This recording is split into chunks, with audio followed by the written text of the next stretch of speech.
And, we're talking about the manipulation of the genome and the advancement of technology getting back to something Yep. like the days of Noah. I wanted to ask what you feel. I think a lot of watchers and listeners would be interested in this.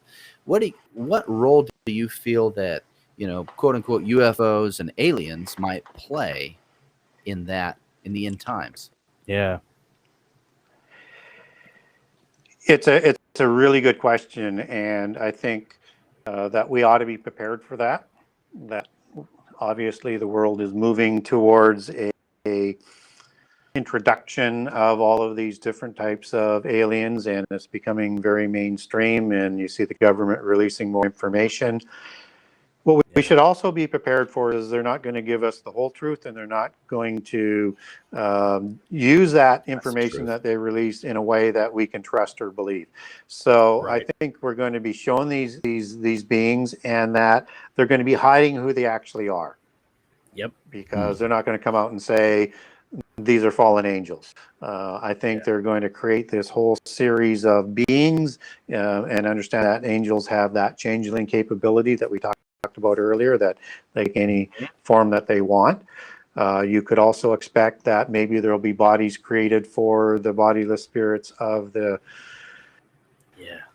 Rephaim and Nephilim to take some of these, but we also have to be aware that there are creatures that were created in the corruption before the flood, and maybe again in the second incursions after the flood, where they created all sorts of crazy beings that are recorded in mythology. And so we have things like centaurs, right? We have cyclops. We have all sorts of creatures that are absolutely inundated. And so we also have a classification called the elementals, who I cover off in the book.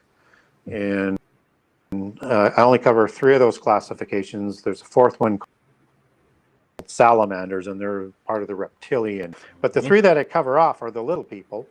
And in one of those classifications, you have the gnomes.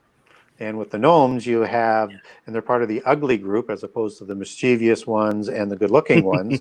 They looked after genealogies, knowledge, and technology for science. And they would have roles. So if we go back to what you're talking about in the Lord of the Rings, and you have like the dwarves, they're part of the ugly ones too, just as they're depicted, and they lived Earth, just as the hobbits do, and they made weapons for the giants and the gods. That was their role. Gnomes, they were looking after the knowledge and the genealogies and the technology.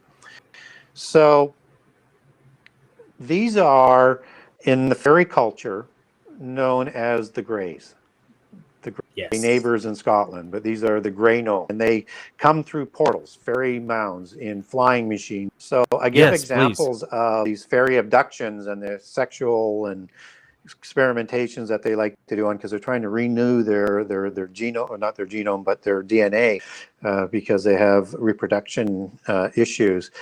They have the exact same descriptions in terms of what they look like and what they do as the Grey aliens. Yeah.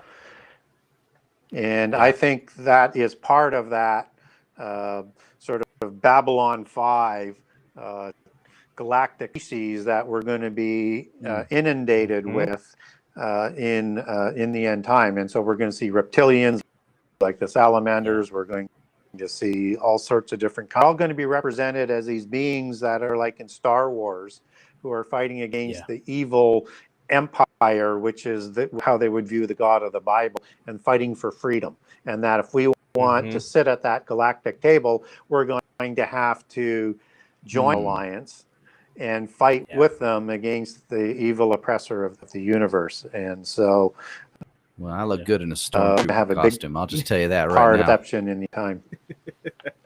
Well, and what's interesting about that is the movie Stargate actually could be classified as a bit of predictive programming with that, because the main antagonist was a Grey who had taken possession of an Egyptian boy's body, and it was because his species was dying. So that's an interesting aspect of pop culture, is the predictive programming nature, that Luciferian telegraph for lack of a better term. Yeah. You know, Oh, and they did it big Yep. time with that televised series V.